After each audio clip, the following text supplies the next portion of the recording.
Bom, vamos mergulhar direto nessa análise de hoje. A gente vai traçar a jornada de uma tecnologia que é simplesmente revolucionária. Imagina só, algo que começou lá em 2008 com um white paper super misterioso e de repente se transformou num ativo digital que vale trilhões. E a história do Bitcoin não é só sobre dinheiro, tá? É uma mudança completa na nossa forma de entender a confiança e o valor no mundo digital. Para a gente se organizar, o nosso roteiro de hoje é super direto. Vamos ver primeiro o que é o Bitcoin. Depois, como a tecnologia funciona na prática, os pilares da segurança, os riscos com o famoso caso da Mt. Gox e, para fechar, como dar os primeiros passos para investir. Então, começando pelo básico. Seção 1, o que é o Bitcoin, sua origem e propósito.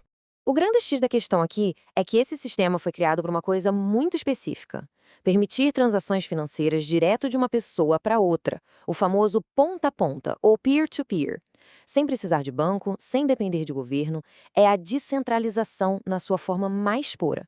Não tem um presidente, não tem um banco central carimbando nada, nem um servidor principal controlando o seu dinheiro. A gente precisa falar de quem criou isso e o motivo, né? Em pleno caos da crise financeira de 2008, uma figura super misteriosa, usando o pseudônimo de Satoshi Nakamoto, publicou a ideia. O software começou a rodar no comecinho de 2009. Mas olha que curioso, no começo a moeda não valia absolutamente nada, literalmente zero. O valor no mundo real só veio em 2010, quando alguém pagou 10 mil bitcoins por, adivinha? 2 pizzas. Hoje em dia, seriam as pizzas mais caras da história da humanidade. Avançando um pouco. Seção 2. Como essa tecnologia realmente funciona por baixo do capô. Aqui a gente entende perfeitamente o coração do sistema, a tal da blockchain, ou cadeia de blocos. Imagina a blockchain como um livro-caixa gigantesco, totalmente público, onde ninguém consegue apagar ou rasgar uma página. Cada bloco, cheio de transações, é amarrado com matemática pura no bloco imediatamente anterior. Fica uma corrente imutável e impossível de quebrar. E falando em história, o bloco que deu início a tudo foi minerado há mais de 15 anos.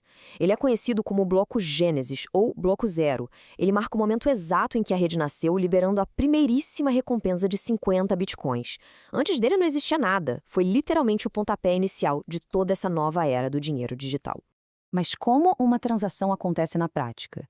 É um passo a passo bem rigoroso. Você envia o dinheiro da sua carteira e ele cai numa espécie de sala de espera gigante chamada mempool. Aí entram os mineradores. Eles competem entre si, usando computadores superpotentes para resolver uns quebra-cabeças matemáticos absurdamente complexos. Quem resolve primeiro, empacota essas transações num bloco e carimba isso na rede para sempre. É exatamente esse trabalho duro que substitui a figura do Banco Central. E aqui a gente chega numa das sacadas mais geniais do sistema. Pensa no dólar ou no real. Os governos podem imprimir mais notas quando quiserem, certo? O Bitcoin não. O código travou a quantidade máxima em exatamente 21 milhões de moedas. Acabou. Não dá para criar mais. Isso gera uma escassez artificial absoluta, que é a base do valor dele. E como o sistema garante que esses 21 milhões não sejam despejados no mercado de uma vez? Através do halving.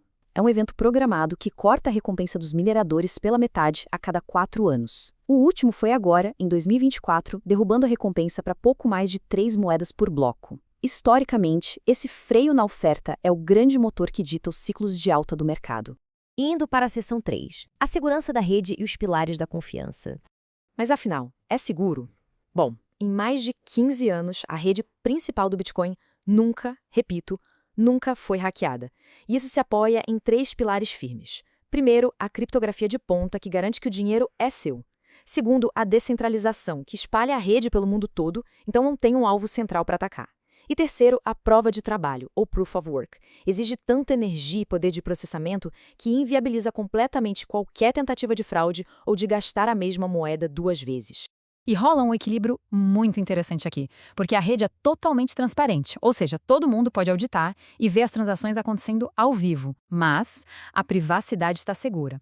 O sistema mostra o fluxo do dinheiro usando os endereços das carteiras, mas não mostra o nome, o CPF ou o rosto de quem está enviando. Seção 4, os riscos e o que a gente pode aprender com o caso Mt. Gox.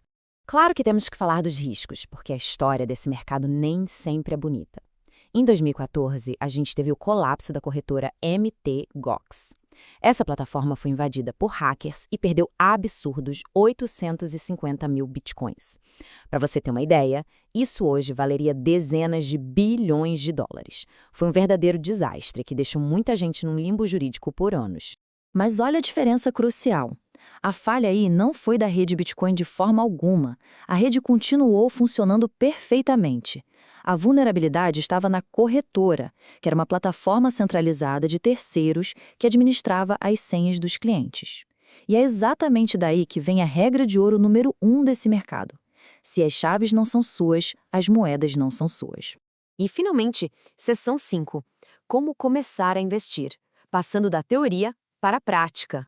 O básico para começar costuma ser comprar o ativo através de uma corretora conhecida ou direto de outra pessoa, o famoso formato P2P. Mas o grande pulo do gato é o armazenamento seguro. Lembra do que aconteceu com a Mt. Gox? Pois é. O ideal é tirar os fundos da corretora e guardar numa carteira digital totalmente sua. E claro, precisa ter estômago, porque a volatilidade dos preços é altíssima. Num dia sobe muito, no outro pode cair forte. Na prática, o funcionamento de uma carteira digital é bem simples de entender. A chave pública é como se fosse o número da sua conta e agência bancária. Você pode passar para quem quiser te pagar. Agora, a chave privada, essa é a sua senha master. Ela é única, intransferível e é o que te dá o poder de gastar os fundos. Proteger essa chave privada como se fosse um tesouro é a essência de toda a sua segurança. E o que é realmente louco é observar o quanto esse ecossistema amadureceu. No começo, era uma coisa super de nicho, um movimento cypherpunk rebelde. E hoje, a gente está vendo os maiores tubarões do mercado entrando com tudo. Com a chegada dos ETFs, os fundos negociados em bolsa, o Bitcoin passou a fazer parte das reservas de corporações gigantescas e até de fundos soberanos pelo mundo afora. Mudou completamente de patamar. Então, a gente fecha com essa reflexão super importante. Com uma adoção institucional bombando desse jeito e o limite de moedas travado em exatos 21 milhões, como o nosso sistema financeiro tradicional vai se adaptar a isso? Será que a gente está testemunhando a construção de um novo padrão global que é 100% descentralizado? Fica aí o convite para a gente pensar sobre qual vai ser o verdadeiro futuro do nosso dinheiro.